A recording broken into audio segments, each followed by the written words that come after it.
Hey guys, if you're new here, welcome. If you're not, welcome back. For those of you who are new, I'm Aana-Ther, and I just very recently started a BookTube channel, maybe about 2 months ago. So I'm still a complete newbie at this, and you might have to bear with me a little bit, but I am so glad to have you here. Today we're gonna talk about the 6 books that I read in January. None of the books I read in January were bad books by any means, but we are gonna go in the order of the book that I liked the least, all the way up to the book that I loved the most. And I do actually have a 5-star read, so I'm really excited about that. Before we get started, let me know in the comments what was your worst read and best read in January. Without further ado, let's just get right into it. Starting at the very bottom, we have The Last Mrs. Parrish by Liv Constantine. In this book, we're following our main character, Amber. She's just like a regular average woman, but she is just very tired of being a nobody. She believes that she deserves more, and she wants a life that will give her power and money. Specifically, she wants the life of this woman, Daphne, who is a socialite and a philanthropist and is married to a real estate mogul. So she's obviously very rich, and she has a lot of power and influence. And Amber feels like Daphne takes that life for granted and that she doesn't deserve it. So Amber infiltrates their life and becomes Daphne's closest friend and confidant. And she basically tries to steal Daphne's life from under her feet. There are parts of this book that I feel like were difficult to read, so if you're someone who's sensitive to certain subjects, I would just look into the trigger warnings for this. Again, none of these books were bad books, but I would say that this is the book that I feel like was the least memorable for me, meaning that it didn't create a very strong reaction for me when I was reading it. I remember what happened and I remember how I was feeling, but I didn't have a very strong reaction. I think for a thriller, it was just okay. Definitely wasn't the worst one I've ever read, but it was also not the best. I think the author did a really good job of making the unlikable characters completely unlikable. I don't really feel like I learned much from this book. I don't feel like I got a lot of enjoyment out of it. I did find it suspenseful and I did like the ending, but overall I feel like it was a very mid book for me. Overall, I don't have a lot to say about this book, and I feel like that fact just says it all. The next book that I read was Great Big Beautiful Life by Emily Henry, and I did borrow this from the library through Libby, so I don't have the physical copy with me, but I'll put a cover somewhere. If you're not familiar with Emily Henry or Great Big Beautiful Life, the book is following these 2 journalists. One of them is Alice, who works at a newspaper, and then there is Hayden, who is a novelist. They both get offered a deal to write a book about the life of this former heiress and tabloid princess, Margaret Ives. So Margaret Ives invites both of them to basically audition to write her biography. Alice and Hayden are, for a period of time, in very close proximity to each other, and then they start having feelings for each other, which makes the whole situation very complicated. This did win a Goodreads Choice Award in the romance category for 2025, and if I'm being honest, I don't feel like it deserved to win that award, especially considering that she's won the Goodreads Choice Awards in the romance category 5 years in a row at this point. Of all the books that won, I feel like this is the one that deserved it the least. To me, the book read like 2 different genres, contemporary romance and a literary fiction. A lot of Emily Henry's books feel that way, but usually the literary fiction part supports the romance, and I feel like in Great Big Beautiful Life, that wasn't happening. This book did remind me of The 7 Husbands of Evelyn Hugo by Taylor Jenkins Reid. I don't think any one author has a monopoly on a storyline. Different authors can write about the same subject and still tell vastly different stories. So the fact that they kind of had similar plot lines didn't bother me too much. I found myself more interested in the parts about Margaret than the 2 main characters. In the first half of the book, I was really enjoying it, and by the time I got to the second half, I was feeling like this book may have been overhyped. I think Emily Henry's writing style is still a 10 out of 10. Let's just say that I feel like there are better Emily Henry books than this one. I've read Book Lovers, Funny Story, and People We Meet on Vacation, and I would recommend those before I would recommend Great Big Beautiful Life. But this does make me curious about what a literary fiction from Emily Henry would look like if she were to write just a full literary fiction. Okay, next on the docket we have Katabasis by R.F. Kuang. Let's all take a second to appreciate this edition. It is a beautiful book. Katabasis is about two Cambridge students who journey into hell to rescue the professor after he dies. This universe involves magic in a very interesting way, just like in Babel. In this story, the magic system is kind of more involved with paradoxes and the in-between space between what's possible and what someone could believe is possible. I really liked the storytelling and the humor in this book. This again was another book that I was really enjoying the first half, and the second half kind of fell through for me. And I think that was the pacing. I feel like the first half had a very good pace, and then in the second half it kind of abruptly shifted. It could have been intentional, but for me it just didn't work. While I was reading this, I was really wishing that I had material that I could reference for a lot of the philosophy and the mythology that are mentioned in this book. A lot of the paradoxes and historical references made me really curious, but I didn't put the effort into looking it up, and I really regret that. I feel like the experience reading this would have been a lot more enjoyable if I had understood and been familiar with more of the concepts that she mentions in this book. I would say that this is a really great read for anyone who loves philosophy, logic,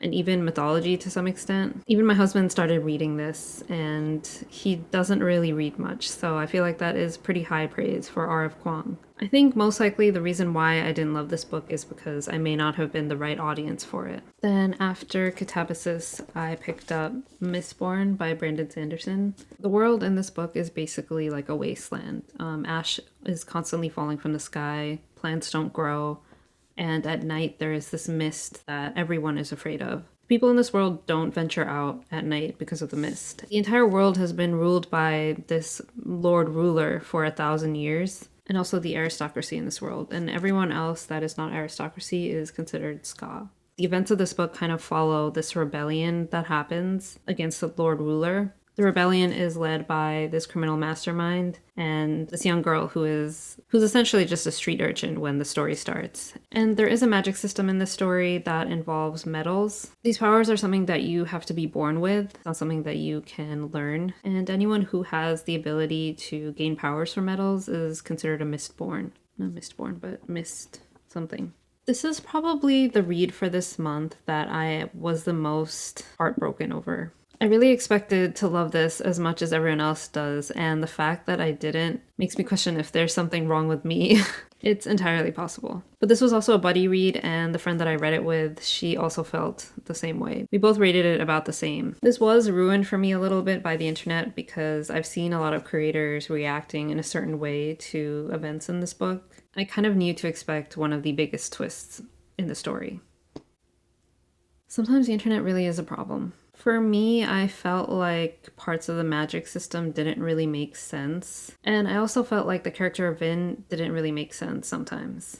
I would have liked to see more of her belief system fleshed out, considering that she's so young and she was living as a street urchin up to this point. I feel like a lot of her belief system was built around her brother. And sometimes some of her actions and reactions didn't really line up with how her character was set up. Overall, I didn't feel emotionally attached to anyone in this book, and there could be a myriad of reasons why. I do think I will still read the second book, but I'm in no big rush to do it. There were parts of the story that I did find interesting and I would like to learn more about. I did give this 4 stars, but I don't know how much of that is just my fear of angering the Brandon Sanderson superfans. I definitely don't think that this is a bad book by any means, so please don't come for me. But it just wasn't the right book for me. Alright, the next book that I read, this was a near 5-star for me. It was The Night and the Moth by Rachel Gillig. We're following our main character, Sybil Delling. She's a foundling girl who traded a decade of service to the church in exchange for being sheltered at the cathedral. She's a diviner, and using her dreams, she can read the 6 omens and predict what will happen in the future.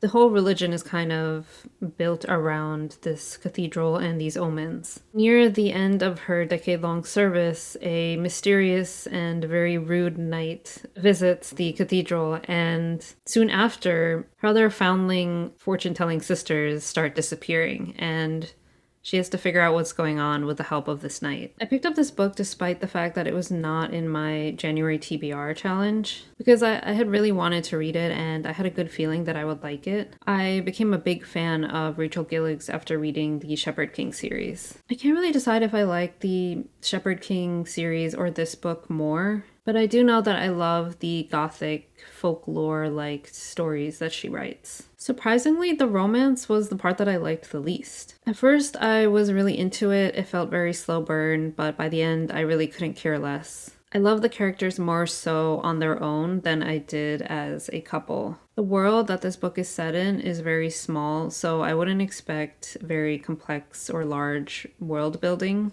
But I think in the right context and if it's done in the right way, you really don't need very complex world building for a story to be good. The story has a very fairy tale, folklore kind of feel to it, and I think you get just enough world building to support the plot. I can't wait to read the next book in the series, The Knave and the Moon, which I think is coming out in March. And honestly, anything else that Rachel Gillig decides to write, she's quickly becoming one of my favorite authors. And then the last book that I read in January, which is also my first 5-star for January. Which is also going to be my first 5-star in 2026. Was Vengeful by V. Schwab. This is the second book in the Villain series. I feel like there's not much I can say about this book that won't be a spoiler for book 1. The whole series is built around this concept where if you were to die in the right circumstances and in the right way for the right period of time, you could come back with extraordinary powers. So that's why people with powers in this book are called extraordinaries, or EOs. And specifically, you're following Victor Vale, and we're following him as he is hunting down his former best friend and fellow EO, Eli Cardale. This series is definitely like found family, morally gray, although I feel like Victor Vale goes beyond morally gray. This was everything I wanted in a sequel to Vicious. The stakes are definitely higher in this, and we're introduced to a lot of new concepts and complexities in the world of EOs. It was hard for me to put this book down. I just wanted to keep reading so I could find out what would happen next. It was a little bit confusing, just like in Vicious. The story is following multiple characters in multiple timelines, and it can get confusing trying to keep track of everything and everyone. But I feel like as long as you understand the events of the book, I feel like when it happens exactly in the timeline doesn't really matter. I would say just keep reading the story and don't worry too much about when the events happen. I think at the end of the book, I understood the big picture, and I feel like that's the most important thing. This was definitely an adrenaline rush from start to finish. I'm so excited about the third book coming out this year. I think it comes out in October, which is a little too far away, in my opinion, but I will definitely be ready to buy the third book. I thought before ending this video, I would just talk a little bit about some stats because I find it very fascinating. I don't know if you guys will find it fascinating, but that's why I'm putting it at the end of the video. So if you don't care, you can just click out. But I did do a TBR challenge in January, and I just want to talk about how that worked out for me. So I had 6 books that I was supposed to read that I played a game for and used a TBR prompt jar to find or choose. I read 5 of the 6 books that I was supposed to read, which I think is pretty good.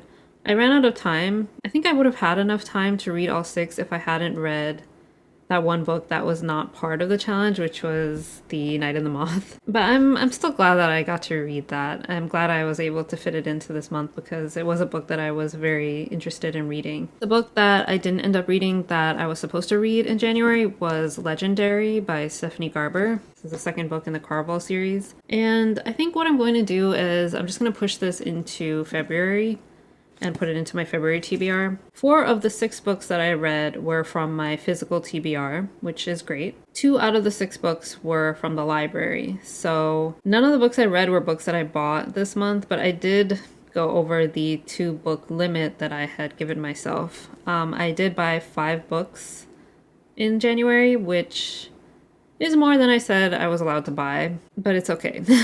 I'm also not too mad about it because in total for those 5 books, I did spend only like $20. Hopefully in February, I'll do a better job at not buying too many books. I would tell you like how many books I have on my physical TBR that I have left to read, but I'm a little bit embarrassed because I did buy more books than I read this month. Maybe that should just be the rule. Maybe I should just only stick to buying less books than I've read in the month. So if I read more, I can buy